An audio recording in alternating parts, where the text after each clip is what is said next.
Olá, internautas e seguidores do portal Teresina Diário, você que nos acompanha aqui pelo nosso canal no YouTube e também pelas redes sociais do Teresina Diário. Esse portal que traz sempre muito conteúdo para você com verdade e credibilidade. Hoje vamos falar de uma pauta super importante, que é a questão relacionada à saúde, às síndromes gripais. E para isso estamos recebendo aqui no nosso espaço, no Durante o Rei, Dr. Kelsen Eulário, ele que é infectologista e também é membro do COI, que é o Comitê de Operações Emergenciais de Teresina. Bom dia, doutor. Seja muito bem-vindo aqui ao nosso espaço. Muito obrigado.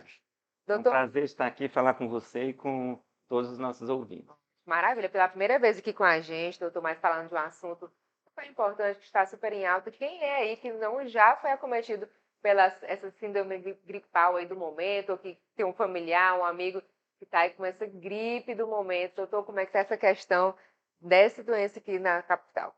As síndromes gripais, elas naturalmente elas têm aumento, a partir do começo do ano e a gente está vivenciando isso, Hum. né? Então as síndromes gripais estão aumentando desde esse ano, vamos falar, as síndromes estão aumentando de janeiro para cá, tem um número progressivo de casos. A gente teve em torno de 2.000 casos em janeiro, 4.000 casos, 2.000 casos em fevereiro também. Em março já isso praticamente dobrou, aumentou um pouco mais, 4.000 e pouquinho. Em março e em abril a gente já está com mais de 3.500 casos. Até o fim do mês, talvez a gente chegue perto ou Muito mais, ultrapasse os né? 6.000 casos notificados. Então a gente tem realmente um aumento grande das síndromes gripais desde o começo do ano para cá. Esse período chuvoso, geralmente as Isso, pessoas que têm mais isso. estão acometidas, né? No nosso meio, exatamente, o Uhum. período chuvoso, as pessoas ficam mais em casa, mais em ambientes fechados, aglomeradas, o que facilita realmente a transmissão. Quem já passou por ela, e eu já passei, a gente sempre diz assim, eita, que essa gripe veio mais forte. Realmente são modificações desses vírus da influenza? Sim, vamos falar então. As síndromes gripais têm mais de 200, ou talvez esse número eu tenha subestimado. São muitos tipos virais, que são os principais agentes das síndromes gripais, que podem causar essas manifestações respiratórias agudas, que são extremamente variáveis, na apresentação, desde formas muito leves até formas muito graves, com insuficiência respiratória, necessidade de hospitalização, intubação, óbito. E nós temos uma gama imensa de agentes infecciosos, virais e de outras naturezas também que podem causar as síndromes gripais. Então, a gente tem, grosso modo, a gente Uhum. pode dizer que a gente tem muito resfriado, que são aquelas síndromes gripais com comprometimento do trato respiratório superior. Acomete mais o nariz, levando a coriza, Sim. espirro, obstrução nasal, tá bem? Um pouquinho de garganta, febre baixa, com pouco comprometimento do estado geral. E temos aqueles quadros mais graves, né? Uhum. E aí a gente inclui a Covid, que a gente está saindo aí de uma pandemia, ainda vivendo, espero que seus momentos derradeiros, né? Pelo menos nesse ciclo agora, já que ela pode ficar para sempre, é possível, né? É provável. E temos a influenza, que também que é a verdadeira gripe. A gente usa gripe de modo geral para qualquer síndrome gripal. É um termo leigo. Aham. Mas, na verdade, a gripe diz respeito exatamente a essa infecção pelo vírus Sim. influenza, que tem um potencial de gravidade, né, que leva milhares de casos todo ano no mundo inteiro, ocasionalmente leva a pandemias, tivemos grandes pandemias de influenza, né, a última foi em 2009, e a gripe é uma doença que costuma ser muito mais intensa do que o resfriado, dá muito mais manifestação sistêmica, o indivíduo tem febre, dor no corpo, fica prostrado, é, tosse Sim. seca, né? Pode evoluir com gravidade. E essa prostração é intensa que o paciente não tem nem disposição para sair de Verdade. casa, fica às vezes na cama e não vai trabalhar, não vai para a escola. Sim. Então a gripe traz muitos prejuízos, não só a questão da saúde das pessoas, custos de hospitalização, que os idosos, né, acima de 60 anos são os que mais pagam o preço da influenza e os menorzinhos também. Sim. E não só os prejuízos para a saúde das pessoas, os óbitos, né, custos de hospitalização, mas também os custos de hospitalização que terminam onerando as instituições Sim. privadas, o sistema de saúde, né? Então, é uma doença que traz impactos não só na saúde diretamente, mas também impactos econômicos. Sim. Absenteísmo de trabalho, de escola, também. Doutor, como agora muita gente já acometida, né, com essa síndrome gripais, quais são os cuidados, as prevenções que as pessoas precisam ter, claro, além da vacinação? Claro, então em relação à gripe, infelizmente, a gente tem para a influenza ou gripe verdadeira, né, uma vacina extremamente eficaz, extremamente segura, né, que já vem sendo utilizada no país há muitas décadas. Estamos esse ano, começamos em 10 de abril, o Brasil inteiro, a 25ª campanha nacional de imunização para a gripe ou influenza, né? Então, assim, claro que todas aquelas recomendações para a Covid valem para a influenza também, Sim. né? Então, assim, você não deve usar máscara se você estiver sintomático, né? Você não deve tossir, espirrar, tem que ter cuidado, tem que ter a etiqueta da Sim. tosse, né? Você tem que tossir, espirrar no lenço para não espalhar os vírus. Você tem que ter cuidado, já que a transmissão é direta de pessoa para pessoa, né? Com um limite de até 2 metros, o vírus consegue sair de um e entrar no outro. Você tem que ter cuidado também, que os vírus se assentam nas superfícies e podem persistir algumas semanas, dependendo do lugar, porque a nossa temperatura mais quente é um fator benéfico que o vírus sobrevive menos, o vírus influenza, né? E, em geral, os vírus. Mas você pode se contaminar também ao tocar uma superfície contaminada, né? A pessoa espirrou aqui, não teve a etiqueta das tosse.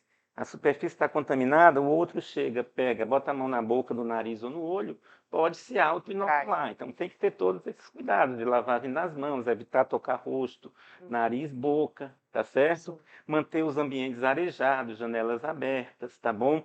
Quem está gripado com sintoma não deve sair de casa, tá bem? Na impossibilidade de não ficar em casa, tem que usar máscara. Então, esses são os cuidados básicos. E a vacina nós temos aí, nós estamos com a campanha, né? Atualmente nós temos o drive-thru, né? Então, a vacina da gripe está sendo feita nos drive-thrus, tá bem? Atualmente ela está sendo, assim, a campanha vai vacinando e os grupos prioritários vão sendo faixa etária, incorporados. Para gripe, a gente está vacinando no drive-thru, que nós temos onde? No Teresina Shopping, no Terminal Buenos Aires e no Terminal Parque Piauí. A gente tem, então, essas vacinas disponíveis para indivíduos com idade acima de 60 anos, para os indivíduos, para as gestantes e para as grávidas, que são grupo de maior risco, tá bem? Nós temos para os profissionais de saúde e temos para os indivíduos com deficiência permanente. Tá bom? As comorbidades ainda não entraram. Tá certo? Então a gente tem esses grupos prioritários, tá? E nas unidades de saúde, as crianças já iniciou mais cedo a vacinação de crianças também abaixo de 6 anos. Tá bem? Mas no drive-thru é para esses grupos. Deficiência permanente, acima de 60, gestantes ou puérperas, profissional de saúde e os imunos suprimidos. Tá bom? Certo, então, é importantíssima a vacina para estar auxiliando no combate a essas síndromes, para estar fortalecendo aí o sistema imunológico. Você falar um pouquinho de Covid, doutor, vamos pontuar essa questão, porque apesar de já estar em queda, né, os números de casos, pode falar para a gente aí como é que está em Teresina com relação à Covid? Fazer só uma correçãozinha. Fica à vontade. Para a influenza ainda está nos 80 anos, tá bom? Certo. Já idosos de 80 anos. Como a gente estava, por isso que eu me confundi, porque no drive-thrus a gente tem também a vacinação para a Covid, a vacina bivalente, a nova vacina que inclui a cepa antiga, original, e a nova cepa circulante, a variante Ômicron. Aí, para a Covid, a gente já chegou nos 60, mas para a gripe ainda 80, e a partir da próxima semana, muito provavelmente, a gente tem que ficar atento aos sites da Fundação, deve baixar um pouquinho a faixa etária. Tá bom?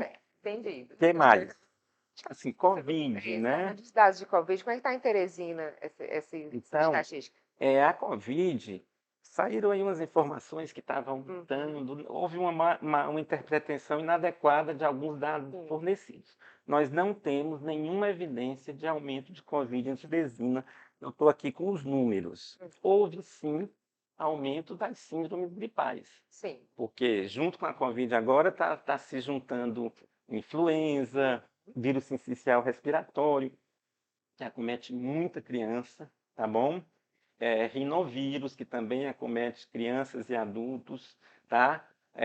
Então, as unidades de saúde têm tido também atendimento grande de crianças por conta desses outros vírus, parainfluenza, adenovírus, rinovírus, sincicial respiratório, tem uma lista, todos esses que eu estou citando já foram identificados esse ano em Teresina, parainfluenza, adenovírus, é uma lista imensa, tá bom? Isso aí. Então, assim, as síndromes gripais aumentaram, como é esperado, em todo o início do ano. A Covid está estável. Nós tivemos, na última semana epidemiológica, 28 casos. Na anterior, 34, ou seja, está estável. Sim. Essas 2 últimas semanas, nós tivemos 62 casos somando. Se você pega os 15 dias anteriores a esses, nós tivemos 67 casos, tá bom? A gente começou o ano com cerca de 300 casos, 319 casos em janeiro. Agora, em março, a gente está com 122. Tivemos 122. A perspectiva, se continuar no que nós observamos até o dia 17, que a gente já tem tabulado, é que permaneça essa média também de 120 casos. Ou seja, a Covid está estável, não há nenhuma evidência de aumento da Covid em Teresina. Maravilha. Essa notícia a gente esperou muito para escutar, né? Mesmo. Agora, aproveitar até esse momento, como está tudo melhorando na Covid, vem melhorando sempre, às vezes as unidades de saúde, as farmácias que fazem muitos testes, e que é o teste rápido, que é o mais utilizado na verdade, a gente pede que todos, hospitais, laboratórios, unidades de saúde, farmácias, mantenham a vigilância ativa, para que a gente não tenha subnotificação de casos de Covid por conta dessa melhora epidemiológica. Para estarem atentos para notificar. Para notificar, não deixar de notificar os casos e manter também atualizados os resultados dos testes. Para você ter uma ideia, nós tivemos o último óbito em Teresina foi em 16 de fevereiro. Então, de lá já tem mais de 2 meses sem nenhum óbito por Covid. Bem? Certo, então. Pois aí, temos essa boa notícia da diminuição, da estabilidade, pelo menos, dos casos de Covid. E essa informação importantíssima que o Dr. Kelson trouxe para a gente com relação à vacinação. Não esquecer de estar vacinando, de estar tomando os cuidados para estar evitando essas síndromes gripais que têm acometido tanta gente aqui na nossa capital, tá certo? É verdade. Doutor, a gente agradece a participação, informações importantíssimas. Teresina Diário gosta muito de falar disso, de saúde, de cuidados, porque isso é de suma importância para a sociedade e esse é o nosso papel. Está sempre prestando serviço para as pessoas. Nosso muito obrigado e quero dizer que estamos de portas abertas, tá certo? Muito obrigado. Eu vou aproveitar também para falar outra coisinha que, como a gente comentou, todos esses vírus que eu citei, eles podem dar quadros semelhantes, desde mais leves até mais graves. E, além de tudo, a gente vive um momento em que a gente está tendo as arboviroses também acontecendo em Teresina. A gente tem dengue, a gente tem chikungunya, que muitas vezes são quadros febris agudos também, que podem confundir, às vezes, com uma síndrome gripal, tipo influenza mesmo. Então, assim, é importante que as pessoas também procurem serviços de saúde para que sejam bem avaliadas e a correta suspeição clínica seja realizada para poder elucidar o verdadeiro diagnóstico, tá bem? Isso aí. O mais importante é se cuidar e buscar o serviço de saúde e prevenir também para que não tenha nenhum problema a mais para a Teresina e para você que está nos acompanhando também. Nossa, muito obrigada e até a próxima, doutor. Muito obrigada, está às ordens. Beleza, você que nos acompanha até aqui, eu quero te agradecer e te pedir, clique aí no sininho, acione as notificações, fica por dentro dessa e de outras entrevistas, tá certo? E os nossos outros produtos de comunicação feitos para você lá no nosso canal no YouTube. Acesse também o teresandiario.com.br, oferece e outras entrevistas na íntegra para você, tá certo? Até o nosso próximo encontro em entrevistas. Tchau!